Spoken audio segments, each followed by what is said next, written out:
Welcome to another interview and a peek behind the curtain, if you will, at some of our most beloved, prominent, up and coming pedal builders. And Mike, I'm so glad you were able to get involved and take part in this. Thank you so much for agreeing to do this. Hey, of course, I really appreciate the opportunity. So thank you. Great to have you. So for anybody who may not be aware, tell us a little bit about yourself and your pedal company, please. Yeah, I'm Mike Trombley, the owner of Native Audio, and we're a pedal company based out of Ohio here in the States. And our primary thing that we try to do is kind of share culture through sound. And my background is I'm Native American, and we try to we share the stories of my indigenous people through our products. And during that time, though, we also uh, share sounds that would inspire musicians. So not only do we share stories, but we also share some pretty killer sounds through our products. I can definitely attest to that. I've only tried a couple really of your pedals before, Yeah. but both of them blew me away. So Oh, uh, I, dude. s- I see. I think I can't go without mentioning my love of the Midnight in particular. That phaser is just Yes. unreal. It's such a great pedal. I had the V1 back in the day Oh, when that yeah. first. OG. Yeah, man. It was like when that came out, I was all over that. I thought that's unbelievable. It sounds amazing. And there are at the time. I mean, there's maybe a couple more options now, but back then there was virtually no top jack compact phaser Oh, yeah. pedals with like tons of features and stuff like that. So it really filled a very specific gap in my pedal board at the time. So yeah, and then when the V2 came out, I was straight away. I was like, I'm there. I'm having the V2. It's just Oh, a yeah, great dude. pedal. No, that's So very cool. And I really appreciate it. I appreciate you. I was going to say as well. Obviously, recently the Ghost Ridge I was able to give away on my channel that you very kindly contributed. So again, thank you Oh, yeah. massively to that. And the very first winner of that competition, there were 10 winners. The first place winner made a beeline for your pedal. So yeah, Yes. out of the pedals that were on offer, he got to pick three of what was available, and yeah, he was Okay. like straight away. He's like, "I'll have that Ghost Ridge, please."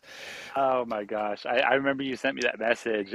You wanted to update me on the winners and everything. You sent me that message, and I was like, oh my gosh, I'm honored. So that was cool, and we were very excited to be a part of what you're doing. And Thank you. anybody in the community that wants to just share the love of pedals, we'll totally get behind that. So thank you for I letting us be a part of that. absolutely fantastic. Thank you again. Yeah. So, what better place to start this than right back at the beginning? How did you first get into this pedal building game? Oh man, yeah. So it starts high school. I fell in love with music. I say I'm a late bloomer as far as music goes, and in high school, I was just blown away at music. And of course, you get a guitar, and then all of a sudden you're like, you start learning the songs of your heroes, and then you're like, wait, I gotta sound like them. So then you start buying all these pedals, these effects processors, all different things to try to get you to that sound. And I came across guitar pedals, and I was like, oh my gosh, these are sick. And so I started going on that whole journey of sound. And during that time too, I made that transition to from high school to college. And so I was in my college studies, and I was actually studying electrical engineering. And so it was crazy for me, being a pedal nerd. Uh, is I'm still going through. I'm still collecting all of these different pedals, trying to capture all these different sounds. But then I'm also going to a class that would kind of give me the knowledge to be able to do to understand these from an electrical perspective. So I started kind of going, okay, well, since I'm learning this stuff over here, let me just like try to kind of figure out what's going on underneath the pedal. So then I started unscrewing the back and kind of looking at different components, and I started going online and just getting a better understanding of what's going on. And so that's originally how I got into the pedal, kind of what the heck are pedals from a musician perspective. But then it wasn't until I started doing the electrical engineering classes that I started uh, kind of applying those and trying to start my own pedal journey from a manufacturing perspective. Awesome. So with that thought process or Yeah. discovery, what was the first pedal that you actually put together for yourself, like for the first time, or tried to? Yeah. Oh, yeah. So the first one that I tried to was it was like a fuzz face clone. And it just, they're like the fuzz face has like a simple like kind of two transistor setup. So I bought all the materials, and oh my gosh, if I could only go back and like tell myself like, hey, don't do that, don't do that, I would have probably saved myself a ton of time. But then also, I think I would have probably saved a lot more money. I bought all these components from different things because it was around 20 or 2014, I think, when I did that. So, uh, 2013, 14. But yeah, it was kind of a fuzz face, and then I did a blues breaker type of thing, which then later on turned into my first product, and then third product was a little bit more jazzier. That was a little bit more programming on my end, and so then like rather than just kind of like having reference designs, then at that point I was starting to make my own designs, and then that's when the programming side kind of bloomed into all of these other effects like the midnight that you mentioned. That's really impressive that you went that quickly from building established pre-existing designs to like your own stuff. Like Oh yeah, I feel I feel yeah, like most people do this probably do that part for way longer. yeah. Oh yeah. I'm It's guessing. I mean it's one of those things of like, and I know you know how it is. It's like you find something that you're really interested in, and then you kind of just divert all this energy and this time into that one thing, and that's exactly what I did. Thankfully, though, I was already doing some programming during my undergrad studies, and so then when it came to like trying to program a microchip to be able to do certain things, I already kind of had some of that knowledge, so I didn't have to like try to start from ground zero. I was at least at some sort of level of comprehension. Right. Okay. And when Yeah. you say when you started out researching, learning about all the electrical engineering side of things, did you have something else envisioned entirely for what to do with that, like applying that information as a career or anything, or is that just Uh, a general interest? like I always, I and I remember back when I was like in senior year, I was working at I was working at Kentucky Fried Chicken, uh, to as like my job like after school, and I remember and I would take. I probably it would cost like 90% of my paycheck, but I was also doing guitar lessons during the winter, and my guitar teacher, because similar to guitars, like I wanted to know exactly what was going on, so I learned a bunch of music theory and all that other junk. And I remember telling my guitar teacher, I'm like, "Hey, Chris, I'm at this point where like I got to start trying to look for what I'm going to do post high school, and I think I want to do, I think I want to like work on like pedals. I think that's what I want to do." And so I already kind of had that direction, but also at the same time, I didn't know if that was something that I would actually be able to do. So um, I kind of just stuck the route of electrical engineering, and then just kind of went there. And I was always doing the thing where you get on different type of job searches and different manufacturers' websites, and I would look to see if like are they looking to hire like an electrical engineer, or and so I was always kind of on standby to like look to see about getting a job at some sort of manufacturer.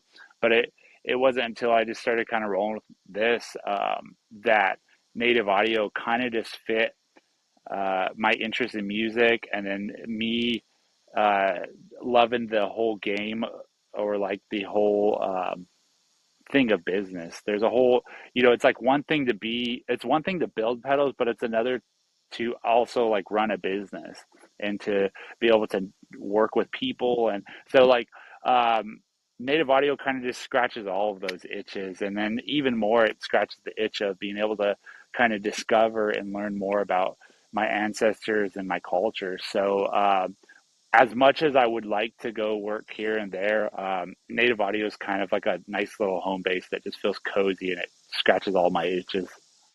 That's awesome. Yeah, I was going to bring up Yeah, the culture element of that as well. It's really inspiring. I think that yeah, you've been able to tap into your history and your background and everything that's come before you. Basically, everything that's been yeah, leading up to your family, your heritage, everything. It's in a modern sense, and everything that kind of came yeah, before, and honoring that as well. It's like that's really yeah, really cool.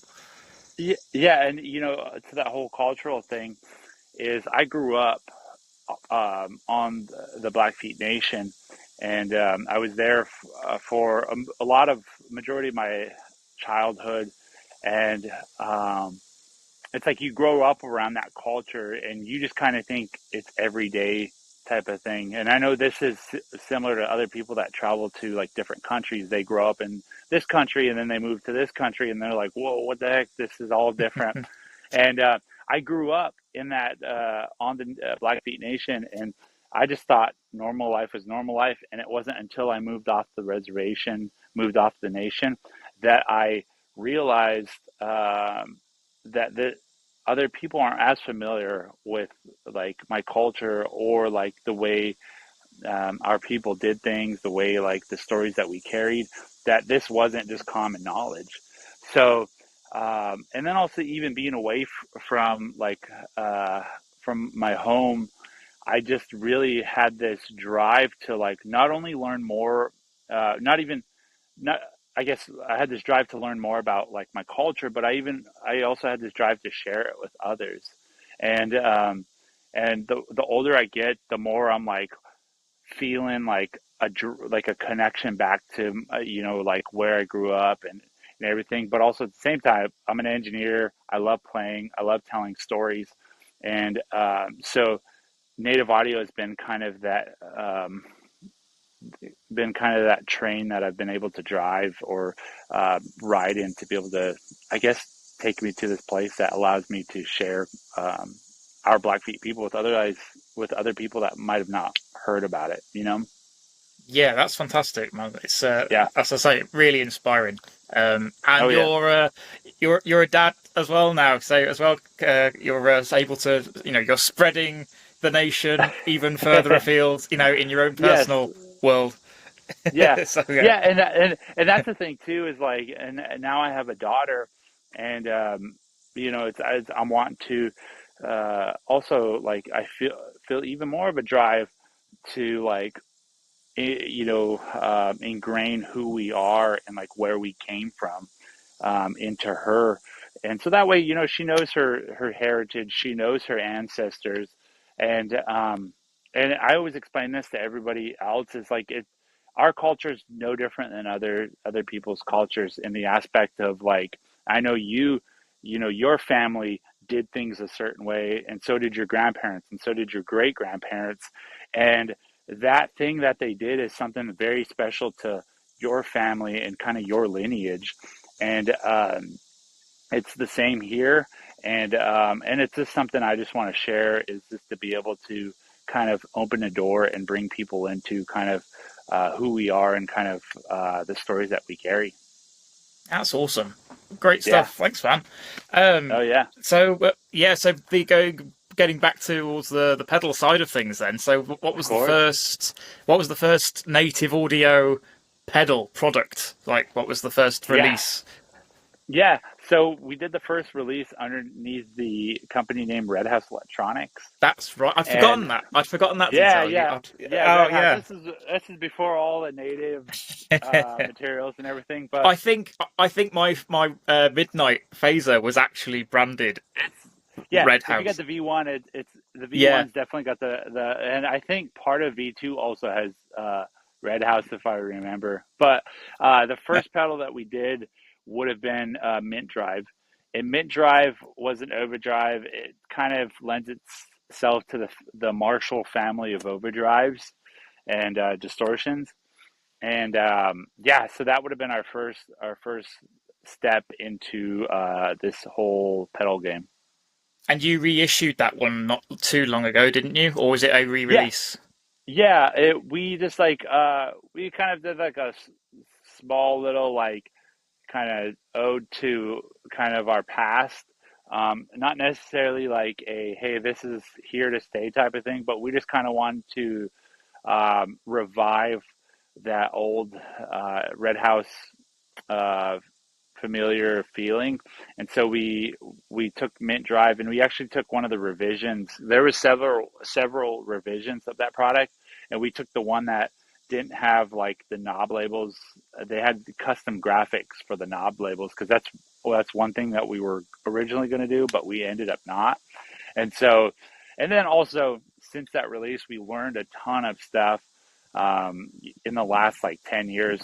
So we ended up kind of jazzing up all of the like inside architecture. So that Mint Drive's built a little bit more robust than the previous version.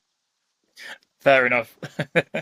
Yeah. So yeah, the at what point then did it become native audio? I'm obsessed with this now. Thinking I can't believe I forgot all Yeah. about the Red House era.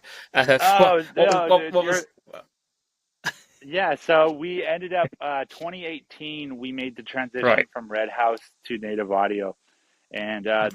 entire thing was sparked because I went back home to the Blackfeet Nation, and I was just inspired by the stories and kind of just the overall aspect, going back to kind of me trying to carry on the legacy of our people.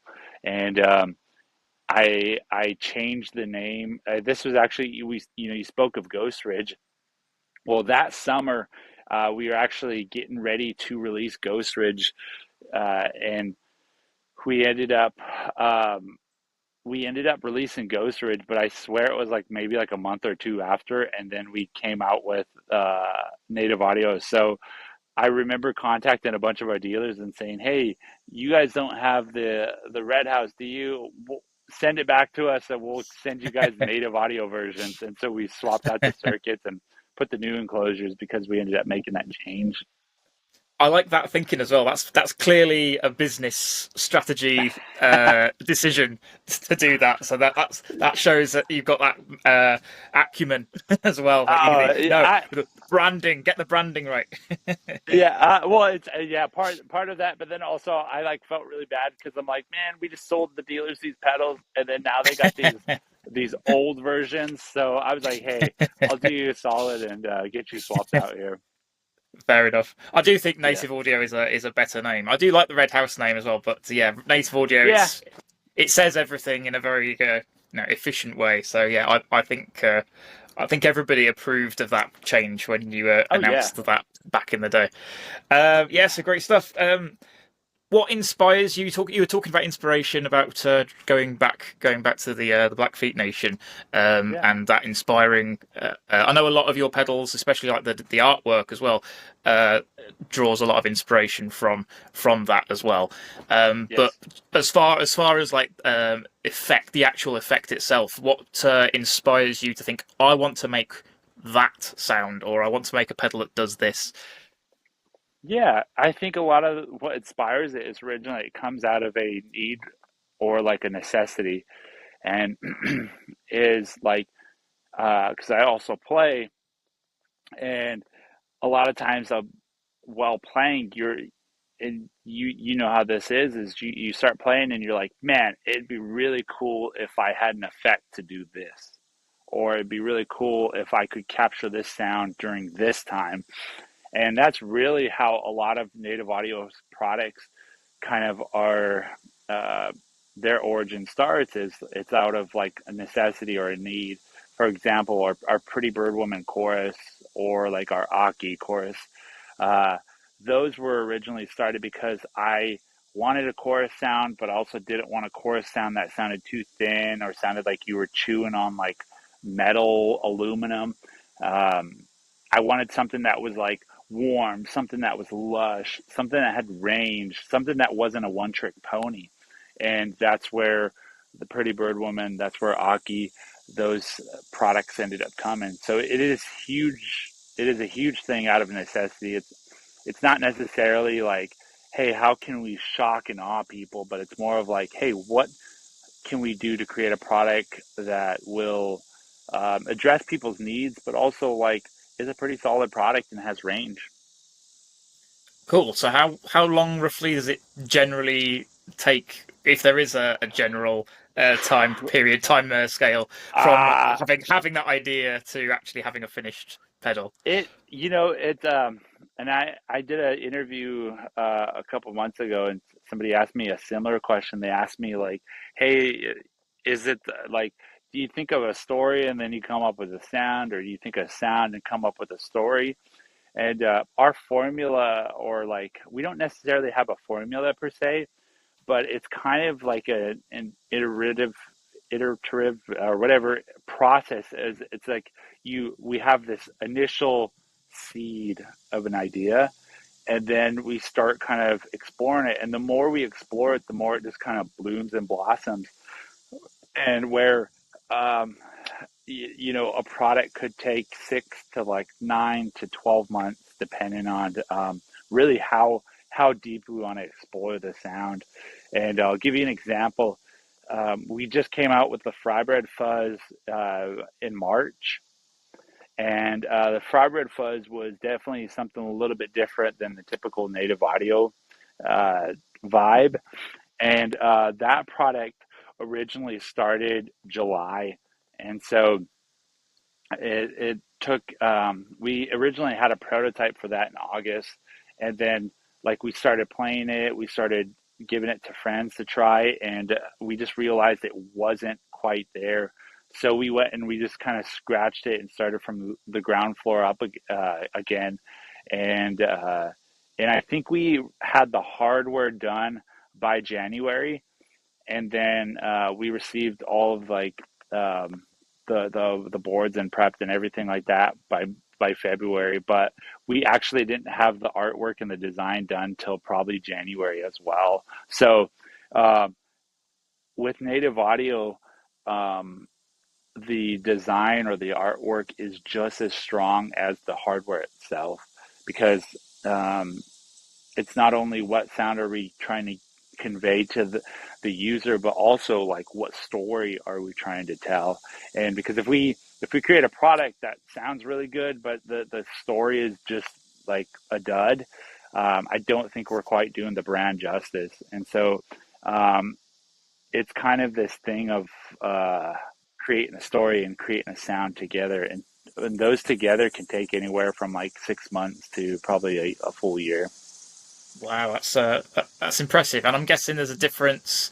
I'm guessing it affects quite a lot whether it's a an analog pedal or a digital pedal as well. There's Yeah. obviously a lot more involved, I'm guessing, in there. Yeah, it does. And well, and it also varies because, like, for example, like the Midnight that you have, the Midnight is analog, but it's digitally controlled. So it kind of depends on like the approach, and also like, is this hardware that we're doing, is this kind of unscratched territory? And I'll give you an example of that. Is that we have a new product that we're working on, and I actually started working on this one February, and it took probably maybe like 2 months to kind of get the analog portion of it done, and then for like the software, I kind of had the skeleton of the software done in 1 week. It was a whole new chipset that we were working with, different brand, but they do such a really good job at documentation that like I was able to just hit the ground running on their software.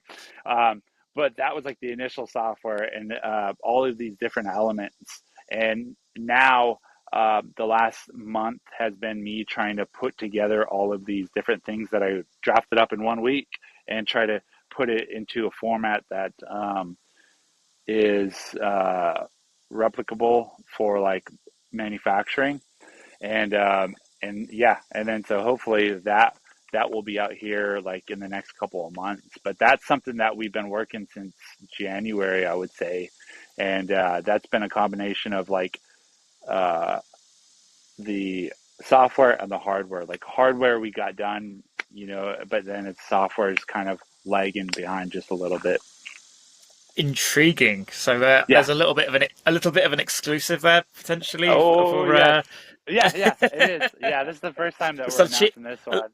a little teaser, just a teaser Yeah, about yeah, what's on the horizon. It's exciting. yeah. And Yeah, I the will say it's a little bit different too.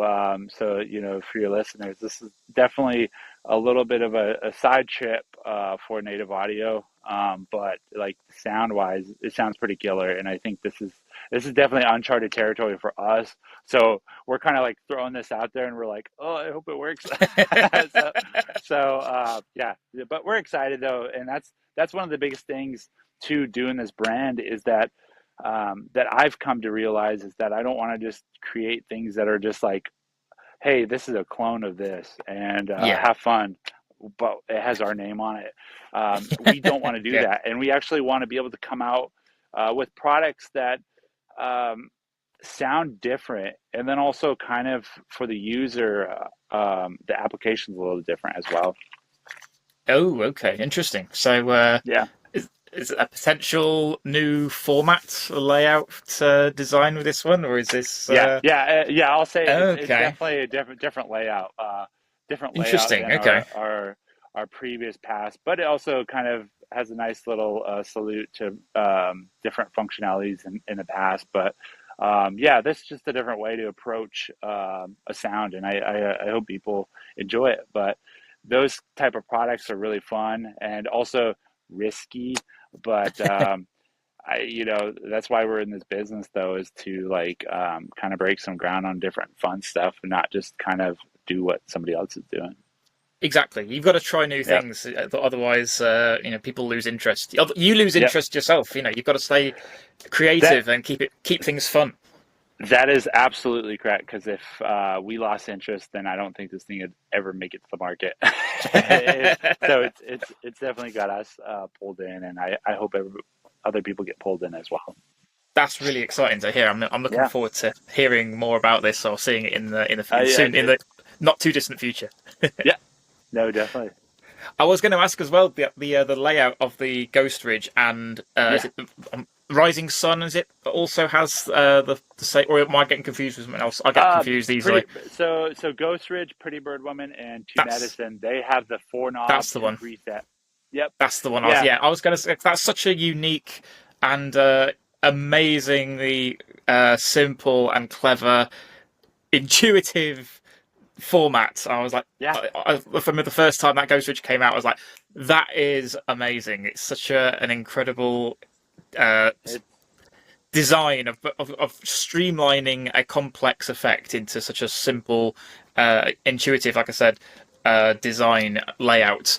That it's just you don't even need to look at a manual. You yeah. think, I know exactly what I'm doing here. It's just amazing. So you did really, really well with that, and yeah, I'm Oh, hoping dude. you return to that at some point in the future because I, I think it's a really a real winner of a design. oh yeah. Yeah, and I appreciate that. And that's just one of those things out of necessity. It's like I needed a reverb tone, and I was actually going between two reverb settings. One was like both knobs at like 11 o'clock, and then the second reverb setting was both knobs at 1 o'clock. And I was like, man, I have to keep reaching down and doing this. And I was like, what if we just created something that like had just a nice little set of, it was very much like plug and play in the fact that like you could bring this to rehearsal, you could do some settings, and then you could save it, and then you could Mm. actually um, pull up those exact settings like that. And something that was super intuitive, something that also like addressed our needs of being able to be quick and also be able to have like a range of sounds. And that's exactly what the Ghost Ridge is. top marks, man. It was Yep. absolute. Not, you absolutely knocked it out of the park with that pedal. It was really Oh, dude, impressive. I I really appreciate liked it. it. Thank you. I don't think my demo did it justice. To be honest, I filmed a demo. It was quite a bit of a rush job when I filmed that demo, and I really, looking back, I wish I'd had a bit more time to kind of dig into Oh, it a little bit more. But oh well, it is what it is. it is. It's all good. Um, the next question was going to be probably a pretty generic question, but I'm Yep. curious. What is your favorite, if you have one, of the pedals that you have made released so far? Is there one that's Yeah. particularly close to your You know heart? what's funny is you asked that, but like literally nobody ever really asked that because I think Oh, really? they go, that's the most generic question. Uh, and then so nobody ever asked that. So nobody ever really asked me what my favorite pedal is that we've done. Um, I will say probably by far my most, and I would say it's like my favorite because I feel like it's the pedal I would probably play the most. It would probably be uh, I would probably say Buffalo Days, and Buffalo Okay. Days is very similar to Ghost Ridge. It's similar sounds, but just from a different perspective. It's from the perspective of being able to just get right into those settings and just twist them, and you get what you get. And and so yeah, it would probably be Buffalo Days, and then right behind it would be our McCoy, which is our overdrive distortion. Yeah, I've heard a lot of people singing the praises of that one in particular. I know you sent one Yeah. to a friend of mine, Megan L, for her Oh yeah, channels when Megan. she Yeah, when Megan. she Yeah, Megan Lippy. Yeah, yeah, yeah, that's it. yeah. Yeah, she's a good friend of mine, and yeah, she's usually sharing with the group I'm in that when she gets something to demo that she's really excited about or interested in, she's like showing it off kind of thing. So like, Oh yeah, yeah. she was I excited. really, She really liked that one. It was a good pedal.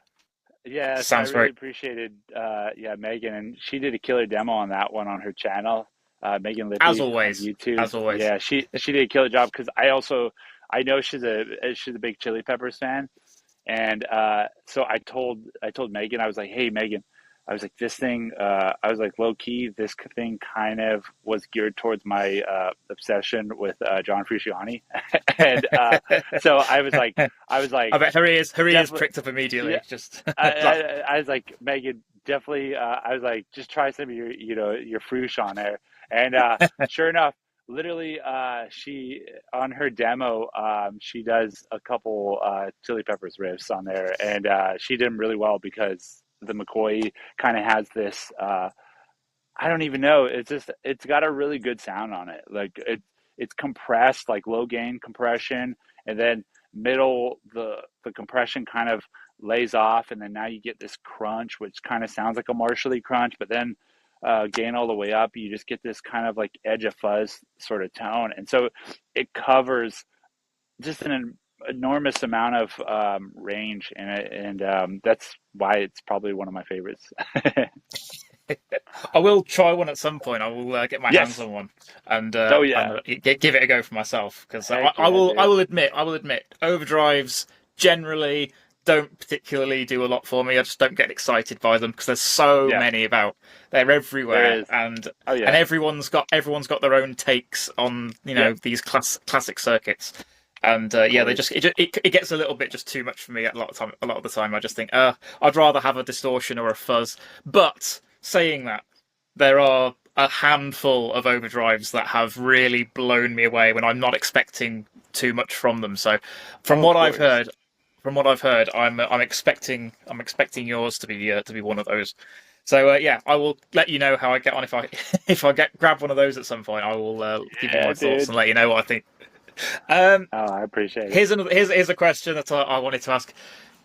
What is a pedal that it already exists, not made by you, that you wish you'd made? Ooh. Um, I would probably say that Ibanez WH10 Law. I Right. I I say that because there's when it comes to wah pedals, I enjoy using a wah pedal, and I don't. I of course I enjoy doing the chickawaws with it, um, but it's literally there's so much more that you can do with it. I mean, it's basically a very functional filter that you can sweep, and you can do so much more than just your classic like '70s funkish type of stuff. And I would say that wall in particular, just because, man, the frequency sweep on that thing is just it's delicious. and because there's when it comes to wah type of sounds, there's kind of your um, there's at least at the top of my head, there's two brands that just kind of are right there, that have been doing it for ages, and they're Yeah. the kind of go-to brands. But I really think that Ibanez did something different with this one, and they made something that was really just vocally and just intuitive and just creatively something that's smooth. And so yeah, if I was to do something, I'd probably do that. I That's probably the only one that I can think of off the top of my head. I There's other products out there that I see and I'm like, oh, that's sick, but none that I'm typically, yeah, I don't think I daydream too much about different sounds and other people's stuff. I'm That's too fair busy enough. doing my stuff over here that I'm like, oh, hey, that's cool. Anyways, I'm gonna do, you know. So that's probably the one that pops in my head right now. Yeah, I wasn't expecting you to say a wah pedal, but yeah, you're absolutely. You cannot beat a good wah pedal, can you? It's just if you find that Yeah, filter or wah effect that you really particularly bond with or become obsessed with, then it's amazing. Such a dynamic effect. yeah, It's great. yeah. It's And I think that's the amazing. biggest thing is the dynamic aspect of it. I like pedals. I like when pedals can really kind of be an extension of who you are, and Yeah. they're not just a stale piece of butter, but they're actually something that is tasteful and something that is an extension of who you are and your sound. Yeah, I'm a terrible guitarist, so I like my effects to be as distracting as possible. So Ah, anything that distracts attention away from dude, what I'm doing, it's just that's a flavor in itself. I want all the granular multi-tap delay stuff going Heck on. Anything that yeah. can be like, hey, look at this, look at all this stuff that's happening over here. It's like, yeah, just don't concentrate on what I'm doing. Uh, Oh, right. so, what what are your top five pedals then? If you had to pick five of all time, would any of them be yours? Would any of them be the Ibanez Wah? Oh Or man. if Uh, you had to pin down? um, I basically use about five pedals on my board right now, Oh well, there you go. and That might be the answer. yeah, and so I'm just gonna start down the line. First, I start with the wah, which is that WH10 wah, and then that goes into I got a Kio. That's our overdrive. That's like on the edge of distortion. It's just got a really clean. It does clean, but it also does that crunchy tone. And then that goes into the fry bread fuzz, which I mentioned earlier, and that's just like, man, that I haven't found a fuzz that is voiced uh, in such a way that really is pronounced, but also like doesn't sound super noisy, Right. and has a ton of range. And so that would be the third, and then into Buffalo Days, the reverb, and then finally our Wilderness Delay. So I four of the five are native audio, but that's just because I told you these are pedals that are built out of my need and my necessity and kind of what my Yeah, dream yeah. tone. Yeah. And you mentioned the delay after the reverb there. Is that how you run it in order? You got the reverb before the delay? Yeah, I run the usually I'll run the delay before, so like Oh, overdrive okay. into delay, delay into reverb. But Oh, okay. in this situation, I had it differently because I was doing some other different type of stuff Oh, okay. tonally. I was Yeah. just thinking like, oh, that's an interesting order for Oh yeah. effects, like to get reverb into delay. So, oh, that's I bet that would be interesting. Yeah. You got It's a me fun you got me tone. thinking. Yeah, no, dude, do it. It's a fun toad. And the reason why I did it was because I was working on a different project, and I was like, I'm just gonna throw this here because I'm having a setup. So yeah, but yeah, before or after, it sounds really good. You can't go wrong, can you? Delays, No, reverbs, wherever they are in the chain, they sound fantastic. no, no. It's all good. So I can't not talk about the latest release that you've got, the War Pony. Yes, What can you tell us about this one? yeah. So the War Pony, we actually it's the second drop that we've done of the War Pony. The first one was last would have been last year in November. And we did a 24-hour drop. We just opened a window and we are like, hey, we did this weird thing. If you guys want to buy. And we had overwhelming support for that. And then we got so busy with Fry Bread Fuzz and some other things that we hadn't had an opportunity to redrop the War Pony. Um, but we wanted to do the War Pony this time in a really cool way that not only shared a little bit about the culture, but it also went back into the community, went back into the culture. And so this War Pony that we just dropped, we actually worked with a Blackfeet artist by the name Jesse DeRozier, and he also is a language teacher for a Blackfeet language program that it's basically like imagine like a normal elementary school, but at the elementary school they primarily the language is Blackfeet, and so what it Wow, does is it basically allows the kids to get the education to be able to move into college, but at the same time it allows them to be immersed in the language. So your teacher's explaining things to you in Blackfeet, and you're comprehending that in Blackfeet. And it's just a really cool way to kind of hold on to our culture, and also at the same time, allow kids to kind of continue their studies. And so, his instructor for there, and what we wanted to do with this War Pony is we wanted to take about 50% of the net profit and put it back into that language program. And oh that's nice. exactly what we did. And a really cool thing about this War Pony though is the graphic is it was originally done on ledger paper, and ledger paper. Why we ended up why this is so significant is that in our community, and especially in the Blackfeet community, is ledger artworks. It's actually now it's been recognized as like a historic piece.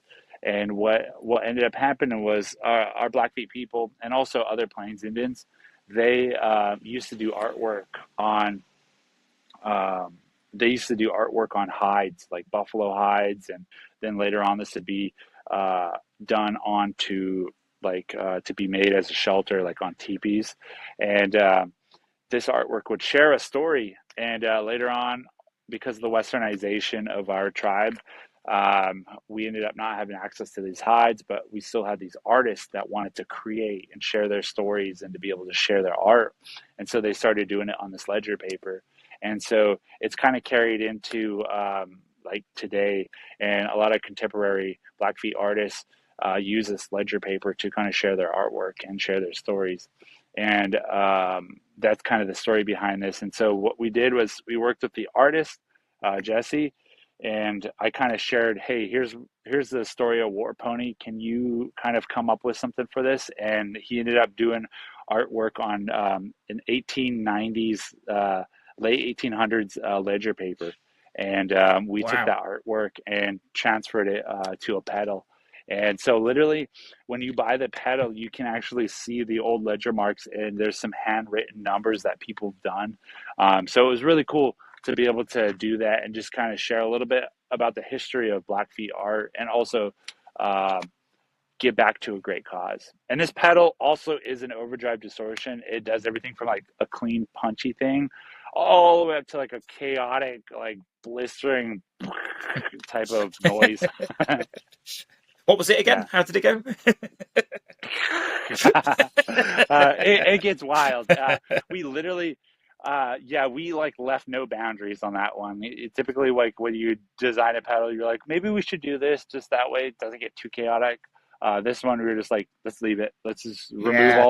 remove the remove the child locks, remove the training wheels, and let's just let this thing roll and start fires. Awesome. That's I can get behind that. Heck yeah.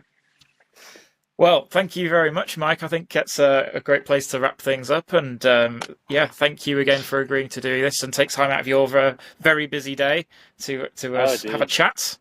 And yeah, huge thanks to you again for the Ghost Ridge and contributing that pedal to my giveaway. That was very generous of you and much appreciated.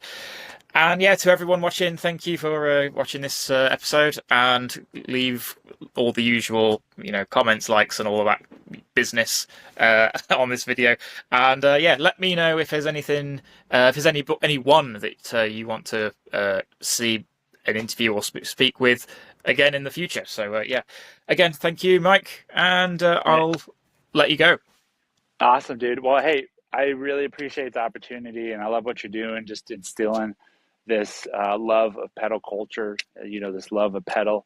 And I get 100% behind anybody that embraces the love of the game. And so thank you so much, and I appreciate the opportunity to be on this. Oh, thank you, dude. I appreciate that. That's great. And yeah, back at you. Thank you. Well, take care, mates. Thank you again. Yep. I will speak to you again soon. Ta-ra. Bye.